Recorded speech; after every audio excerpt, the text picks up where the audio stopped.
Quelle grâce, mes frères et sœurs, de pouvoir nous retrouver à nouveau dans ce 15 minutes de grâce et de vérité avec le pasteur Mickey Hardy.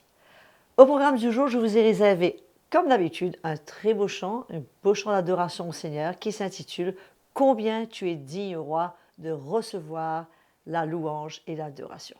Amen.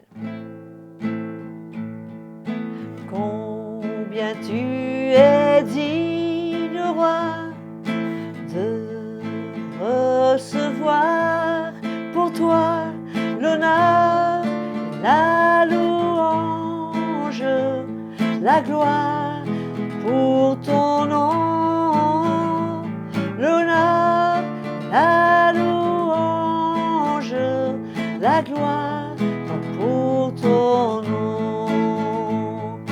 Tes œuvres sont grandes et admirable, Seigneur tout-puissant, Seigneur tout-puissant. Combien tu es digne, roi, de recevoir pour toi l'honneur et la louange, la gloire pour ton nom, alléluia, l'honneur et la louange, la gloire pour ton nom. Tes voies sont justes et véritables, ô roi des nations, ô roi des nations. Combien tu es digne, roi, de recevoir pour toi l'honneur, la louange, la gloire pour ton nom. Alléluia. Je trouve que c'est un très beau cantique que je vous encourage de reprendre dans vos assemblées. Le moment important de ce programme est arrivé, c'est la parole du Seigneur. C'est vrai que le Jésus a dit tellement de choses et tout ce qu'il a dit est tellement important. La question du jour est, est-ce que le fait d'être riche est une preuve de l'approbation de Dieu sur notre vie? Donc sans plus tarder, découvrons ce que le pasteur Mickey Hardy a à nous dire sur ce sujet. Bonjour et bienvenue sur ce programme 15 minutes de grâce et de vérité. Après avoir entendu ce chant et participé avec Audrey dans une louange avec le Seigneur, nous continuons et nous allons parler des déclarations de Jésus. Nous allons continuer sur ces paroles de Jésus. Combien essentielles elles sont pour nous aujourd'hui. Souvent, elles nous ramènent à l'ordre et on s'éloigne un peu, on s'écarte un peu de ce chemin et on prend un petit peu notre vie entre nos mains. Mais les paroles du Seigneur, qui sont tellement précieuses, nous ramènent souvent à reconsidérer notre attitude, notre action et nous aident à obéir, à marcher, à rectifier notre vie. Alors aujourd'hui, l'évangile de Luc. L'évangile de Luc au chapitre 12. Nous allons lire 2 versets, le verset 15 ainsi que le verset 21. Alors entre ces deux versets, bien sûr, il y a quelques paroles d'un homme riche, etc., et la réponse de Jésus. Et nous allons voir les paroles de Jésus. Au verset 15, il dit « Gardez-vous avec soin de toute avarice, car la vie d'un homme ne dépend pas de ses biens. Serait-il dans l'abondance ?» Et là, il parle de la parabole. Et à la fin de la parabole, il dit « Il en est ainsi de celui qui amasse des trésors pour lui, même et qui n'est pas riche pour Dieu. Alors, entre ces versets, bien sûr, il y a cette parabole où cet homme qui avait une récolte extraordinaire et qu'il avait besoin d'abattre ses greniers pour construire d'autres parce que sa récolte était extraordinaire. Et en amassant toute sa récolte et tous ses biens, il se disait en lui-même, ah ben, mon âme, tu as beaucoup de biens en réserve, repose-toi, mange, bois, réjouis-toi. Mais Dieu lui dit, insensé. Cette nuit même, ton âme te sera redemandée, ce que tu as préparé, pour qui sera-ce? Et c'est alors que Jésus dit, il est ainsi de celui qui amasse des trésors pour lui-même et qui n'est pas riche pour Dieu. Amen. Donc nous voyons aujourd'hui cette tendance dans l'Église, au travers des messages, des enseignements erronés, d'encourager les chrétiens à ramasser, à avoir davantage, à regarder à leur futur. Et c'est vrai que naturellement, ce sont des désirs de l'homme, ce sont des attractions, mais dans la parole de Dieu, les enseignements de Jésus sont tout le contraire. Tout le contraire. La vie d'un homme ne dépend pas de ses biens, même s'il est dans l'abondance. Sa vie ne dépend pas de sa richesse. Sa vie ne dépend pas de tout ce qu'il possède. Mais l'homme est tellement attaché à sa possession, attaché à ses biens, qu'il forme des projets, peut-être pour multiplier ses biens.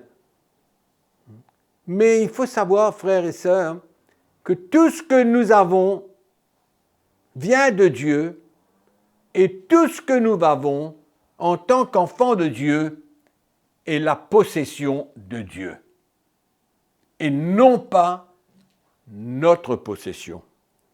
Il nous bénit, il nous donne, mais ce qu'il nous donne n'est pas à nous. Et c'est ça qui est important pour nous de comprendre aujourd'hui, que ce que nous avons, que notre vie ne dépend pas de ce que nous avons. Parce que ce que nous avons, c'est le monde naturel. Et notre vie ne dépend pas des choses naturelles, mais dépend des choses spirituelles, des investissements spirituels, ce que nous possédons spirituellement, ce que Jésus a déposé dans notre cœur spirituellement. Notre vie se repose sur la révélation de l'Évangile dans nos cœurs. C'est ça qu'il faut comprendre. Faire cette séparation entre les choses de la terre et les choses d'en haut. Les choses naturelles et les choses spirituelles. Donc notre vie, la première chose que nous voyons ici, c'est que notre vie ne dépend pas de ce que nous avons. Amen. Et nous ne pouvons pas tirer aucune gloire dans la bénédiction de Dieu.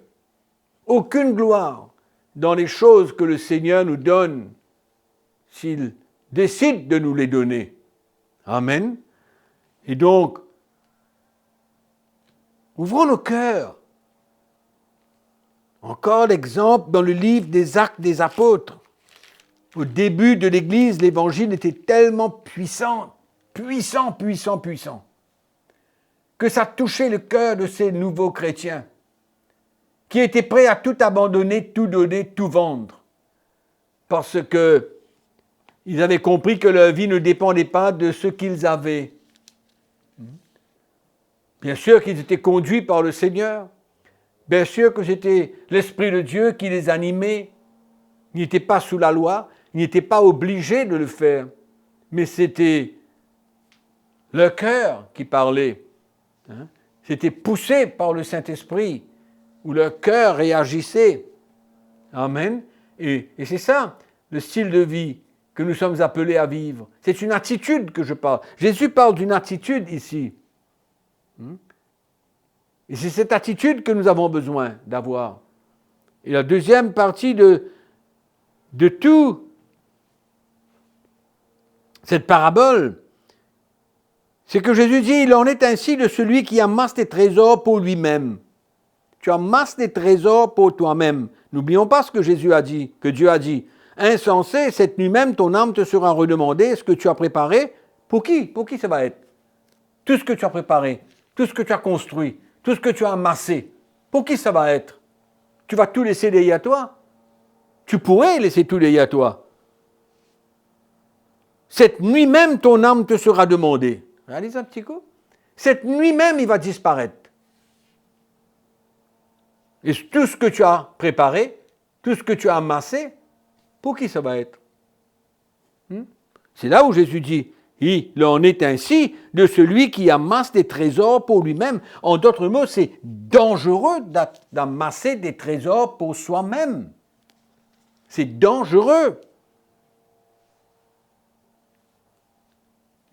Tout ce que Dieu te donne, toutes tes bénédictions, tout ce que Dieu ajoute dans ta vie, je répète encore, selon sa volonté, s'il le décide, ben, ce n'est pas une richesse pour toi, mais pour Dieu. Mais pour Dieu, pour le royaume, pour le plan de Dieu, pour l'avancement du royaume de Dieu. Bien sûr que tu serviras un peu de tout cela pour tes besoins. Il n'y a pas de souci, c'est important. Mais, dans ton cœur, c'est une attitude que tout ce que tu as, Dieu peut te le demander.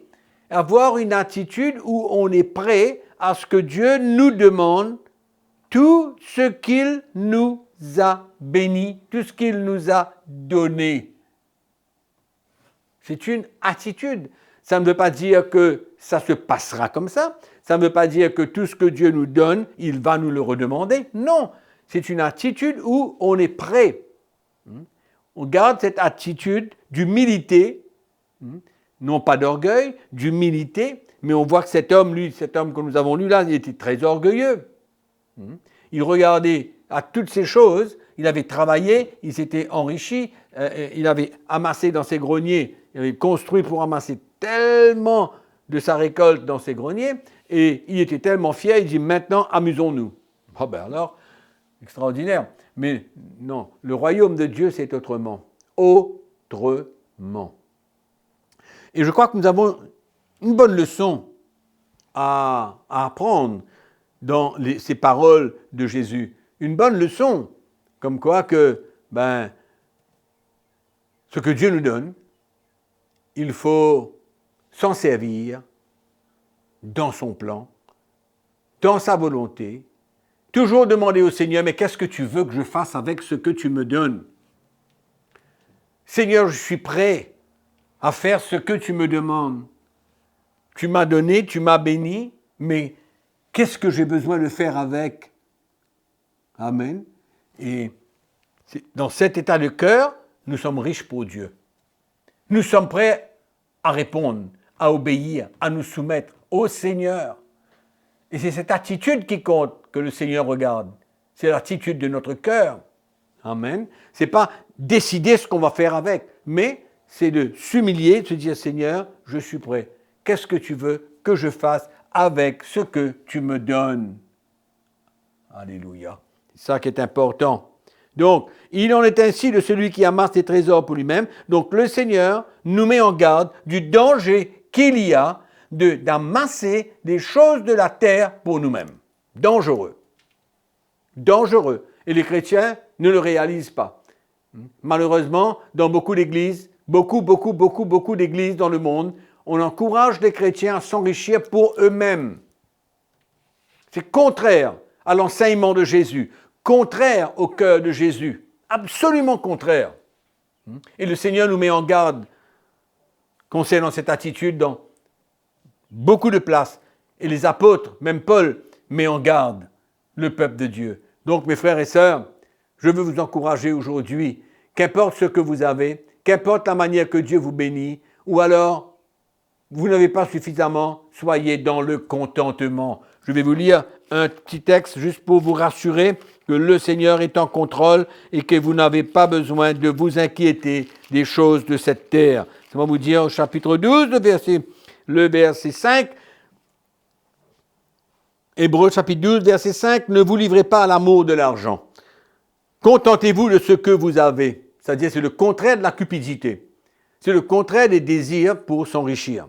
Contentez-vous de ce que vous avez, car Dieu a dit, je ne te délaisserai point et je ne t'abandonnerai point. C'est donc avec assurance que nous pouvons dire, le Seigneur est mon aide, je ne craindrai rien, que peut me faire un homme. Sur ces paroles, nous allons terminer cette session et je suis sûr que le Seigneur vous a parlé et que vous êtes encouragés, même si vous passez par des moments difficiles financièrement, ne vous inquiétez pas, le Seigneur est là, il saura vous bénir tant que votre cœur est clair devant lui et que vous marchez avec le Seigneur. Amen, que le Seigneur vous bénisse. Rien de mieux que la parole du Seigneur, l'évangile de Jésus, mes frères et sœurs, pour nous rendre libres. Et comme le livre des Proverbes le dit si bien, dans chapitre 23, versets 4 et 5, il est écrit « Ne te tourmente pas pour t'enrichir, n'y applique pas ton intelligence. Veux-tu poursuivre du regard ce qui va disparaître?